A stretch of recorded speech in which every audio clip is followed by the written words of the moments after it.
আসসালামু আলাইকুম। Donald Trump এবং নরেন্দ্র মোদির বৈঠক ঘিরে কিন্তু বাংলাদেশের রাজনীতির অঙ্গনে বেশ উত্তেজনা বিরাজ করছিল।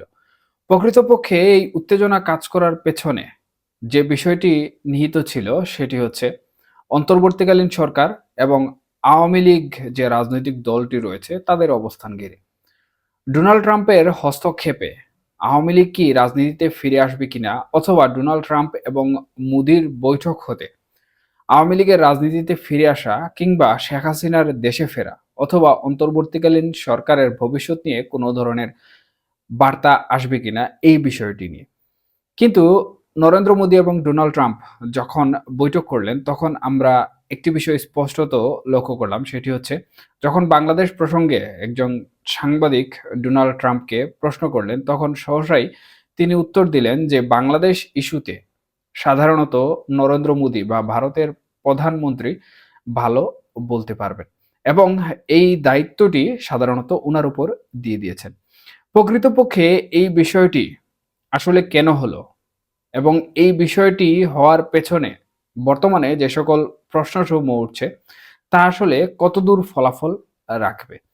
দেখুন, যখন বাইডেন প্রশাসনকে নিয়ে ডোনাল্ড ট্রাম্পকে জিজ্ঞেস করা হয়েছিল যে বাইডেন প্রশাসনের হস্তক্ষেপে সাধারণত আওয়ামী লীগ সরকারের পতন হয়েছে এবং অন্তর্বর্তীকালীন সরকার অথবা আমাদের প্রধান উপদেষ্টা যিনি প্রফেসর ডক্টর মোহাম্মদ ইউনুস উনি ক্ষমতা গ্রহণ করেছেন। এখানে ডোনাল্ড ট্রাম্প প্রকৃতপক্ষে উনার দেশের যে বিষয়টি রয়েছে সেই বিষয়টি কখনোই কিন্তু খুলাসা করবেন না। এটি আমরা বাংলাদেশের যে রাজনীতি রয়েছে, বাংলাদেশের অভ্যন্তরীণ রাজনীতিতেও যদি এরকম ঘটনা ঘটে যে আমাদের দেশের রাজনৈতিক চালের কারণে বা কূটকৌশলের কারণে যদি অন্য কোনো দেশের রাজনীতির মধ্যে হস্তক্ষেপ হয়, তাহলে সে দায়ভার কিন্তু কেউই নিবে না। অর্থাৎ সে যতই শত্রু হোক প্রকৃতপক্ষে রাজনৈতিকভাবে, সে কখনোই তার দেশকে দোষী সাব্যস্ত করবে না। সুতরাং এই বিষয়টি এখানে স্পষ্টভাবে ক্লিয়ার হয়ে যাচ্ছে যে ডোনাল্ড ট্রাম্প বিষয়টি কেন এড়িয়ে গেলেন বা কেন নরেন্দ্র মোদির উপর ছেড়ে দিলেন। উনি আসলে চাননি যে উনার রাষ্ট্রের উপর বা উনার দেশের যে মুড়লগিরি রয়েছে বর্তমানে আন্তর্জাতিক রাজনীতি ঘিরে, সেটি প্রকৃতপক্ষে কোনো ধরনের দোষারোপের মুখাপেক্ষী হোক। এখন তাহলে নরেন্দ্র মোদির উপর কেন ডোনাল্ড ট্রাম্প এই বিষয়টি উঠিয়ে দিলেন? এই নিয়ে নানা ধরনের প্রশ্ন উঠে আসছে। প্রকৃতপক্ষে আমাদের দক্ষিণ এশিয়া যেটি রয়েছে সেটির মোড়ল হিসাবে সাধারণত ভারত এবং চীনকে ধরা হয়।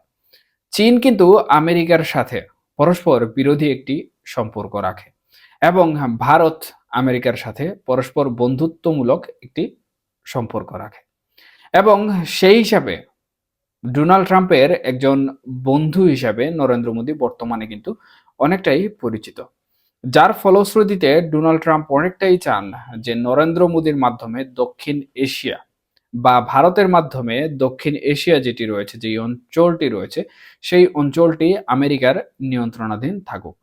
সেই হিসাবে এখানের মুড়ল হিসাবে সাধারণত নরেন্দ্র মোদীকে বাছাই করা হয়েছে, অথবা আমরা ধরে নিতে পারি যে এখানকার মুড়ল হিসাবে বা অত্র অঞ্চলের মুড়ল হিসাবে নরেন্দ্র মোদী বর্তমানে সবথেকে পাওয়ারফুল একজন ব্যক্তি এবং সেই হিসাবেই কিন্তু অত্র অঞ্চলের যত সমস্যা রয়েছে বা অত্র অঞ্চলের যে সকল রাজনৈতিক সমস্যাগুলো রয়েছে সেগুলো সরাসরি আমেরিকা হস্তক্ষেপ না করে নরেন্দ্র মোদী কিংবা ভারতের মাধ্যমে হস্তক্ষেপ করানো হবে। তাহলে কি নরেন্দ্র মোদী শেখ হাসিনাকে দেশে ফিরতে সাহায্য করবেন কিংবা আওয়ামী লীগকে নির্বাচনে অংশগ্রহণ করতে সাহায্য করবেন কিনা? দেখুন, এই বিষয়টি নিয়ে যেমন আলোচনা সমালোচনা হচ্ছে, তেমনি নানা ধরনের প্রশ্ন কিন্তু উঠে আসছে। তবে ভারত এবং আওয়ামী লীগ প্রকৃতপক্ষে মিত্রশক্তি এবং বাংলাদেশ সৃষ্টির পূর্বে থেকে বাংলাদেশ সৃষ্টিরত অবস্থায় মহান মুক্তিযুদ্ধ সময়কাল থেকে শুরু করে পরবর্তী বিভিন্ন প্রেক্ষাপটে আমরা দেখেছি যে আওয়ামী লীগকে বিভিন্নভাবে কিন্তু ভারত এখানে সহযোগিতা করেছে। সেই হিসাবে এখানে অনেকেই মনে করছেন যে ভারত প্রকৃতপক্ষে আওয়ামী লীগকে সহযোগিতা করবে এবং আমরা ইতিমধ্যে দেখতে পাচ্ছি আওয়ামী লীগের যিনি সভানেত্রী অর্থাৎ শেখ হাসিনা তিনি কিন্তু ভারতের রাজনৈতিক আশ্রয় অবস্থায় রয়েছেন এবং আওয়ামী লীগের শীর্ষস্থানীয় সকল নেতাকর্মী কিন্তু বর্তমানে ভারতের রাজনৈতিক আশ্রয়ে রয়েছেন অথবা ভারতে আত্মগোপনে রয়েছেন। সেই হিসাবে কিন্তু অনেকটা স্পষ্টত বোঝা যাচ্ছে যে ভারত এখানে আওয়ামী লীগের মিত্রশক্তি হিসাবে কাজ করছে এবং ভারত যেকোনোভাবে আওয়ামী লীগকে মাঠ রাজনীতিতে ফেরানোর চেষ্টা করবে। এক্ষেত্রে ভারত যে বিষয়টি নিয়ে কাজ করবে সেটি হচ্ছে সাধারণত আন্তর্জাতিক যে কূটনীতিসমূহ রয়েছে বা আন্তর্জাতিক যে সকল পররাষ্ট্র নীতিমালা রয়েছে সেই সকল নীতিমালার মাধ্যমে আওয়ামী লীগকে সুষ্ঠু এবং অবাধ গণতান্ত্রিক প্রক্রিয়ায় যে নির্বাচনের কথা জাতিসংঘ বলছে, মানবাধিকার সংস্থাসমূহ বলছে অথবা আন্তর্জাতিক রাজনীতির বিভিন্ন মাধ্যম থেকে অন্তর্বর্তীকালীন সরকারকে সুপারিশ করা হয়েছে, সেই প্রেক্ষাপটে কাজ করে একটি সুযোগ করে দিবে। সুতরাং এই হিসাবে ধরে নেওয়া যায় কিন্তু আওয়ামী লীগ মাঠ রাজনীতিতে ফিরে আসবে এবং এমনও হতে পারে যে আসন্ন যে নির্বাচন রয়েছে, সেই নির্বাচনে যদি অন্তর্বর্তীকালীন সরকার কোনো ধরনের জটিলতা যদি সৃষ্টি না করে, সেক্ষেত্রে কিন্তু আওয়ামী লীগ নির্বাচনে অংশগ্রহণ করার সম্ভাবনা রয়েছে। তবে জাতিসংঘের প্রতিবেদন রিপোর্ট এখানে কিছুটা হলেও প্রভাব ফেলবে। যেমন শেখ হাসিনা এবং উনার যে শীর্ষস্থানীয় নেতৃবৃন্দের সহযোগিতায় জুলাই আগস্টের গণহত্যা হয়েছে বা জুলাই আগস্টের মেসাকার সমূহ ঘটেছে, সেই বিষয়টি কিন্তু এখানে অত্যন্ত গুরুত্বপূর্ণ। এক্ষেত্রে এমনও হতে পারে যে শেখ হাসিনা দেশে না ফিরলেও আওয়ামী লীগ পুনর্গঠিত হয়ে তাদের যে রাজনৈতিক কর্মকাণ্ড রয়েছে সেই রাজনৈতিক কর্মকাণ্ড পরিচালনা করার সুযোগ পাবে। এক্ষেত্রে ইতিমধ্যে আমরা দেখেছি যে বিভিন্ন আন্তর্জাতিক মহল কিন্তু এই বিষয়টি নিয়ে কথা বলছে। তবে এখানে বাংলাদেশের বর্তমান অন্তর্বর্তীকালীন সরকার এবং বৈষম্য বিরোধী ছাত্র আন্দোলন প্রকৃতপক্ষে কি চায় সেই বিষয়টিও কিন্তু অনেকটা গুরুত্বপূর্ণ। ইতিমধ্যে আমরা দেখেছি যে আওয়ামী লীগকে নিষিদ্ধ করার জন্য বিভিন্ন ধরনের কথাবার্তা বলা হচ্ছে বা বিভিন্ন জন বিভিন্ন ধরনের বার্তা দিচ্ছেন। প্রকৃতপক্ষে জাতিসংঘ তাদের যে রিপোর্ট দিয়েছে সেই রিপোর্ট অনুযায়ী একটি রাজনৈতিক দলকে নিষিদ্ধ না করার জন্য কিন্তু তারা সুপারিশ করেছে।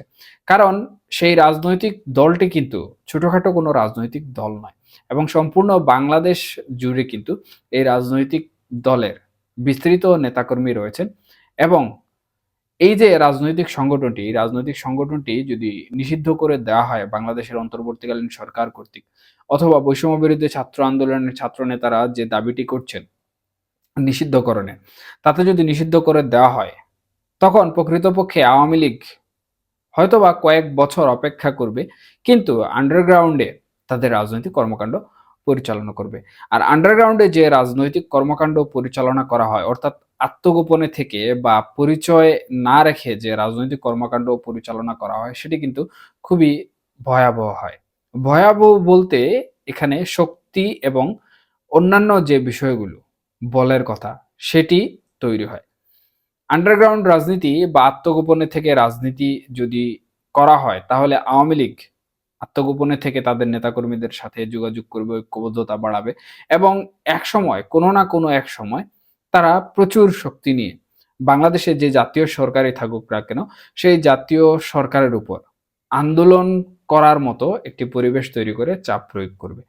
এবং নরেন্দ্র মোদীর যে বিষয়টি এখানে রয়েছে, নরেন্দ্র মোদী প্রকৃতপক্ষে অঞ্চলভিত্তিক মোড়ল হিসাবে যদি দায়িত্ব পালন করেন, তাহলে অন্তর্বর্তীকালীন সরকারকে হয়তোবা একটি নিরপেক্ষ সরকারে রূপ করার জন্য বা রূপরেখা তৈরি করার জন্য আন্তর্জাতিক বিভিন্ন মহলে সুপারিশ করবেন। এবং আন্তর্জাতিক মহলের বিভিন্ন সুপারিশ থেকে সাধারণত অন্তর্বর্তীকালীন সরকার এবং বৈষম্য বিরোধী ছাত্র আন্দোলন যারা রয়েছে, তারা অনেকটাই নিরপেক্ষ হবে এবং বাংলাদেশের গণতন্ত্র পুনঃপ্রতিষ্ঠা করার জন্য তাদেরকে আওয়ামী লীগকে রাজনীতি করার যে পরিবেশ, সেই পরিবেশটি তাদেরকে ফিরিয়ে দিতে হবে। সুতরাং এখন প্রকৃতপক্ষে আসলে দেখার অপেক্ষায় যে অঞ্চলভিত্তিক যে মোড়ল অর্থাৎ নরেন্দ্র মোদী, সেই নরেন্দ্র মোদী ভারতের প্রধানমন্ত্রী আসলে কি করেন এবং আন্তর্জাতিক যে রাজনীতি রয়েছে সেই রাজনীতির প্রভাবে অন্তর্বর্তীকালীন সরকার প্রকৃতপক্ষে নিরপেক্ষ কোনো ভূমিকায় আসে কি না।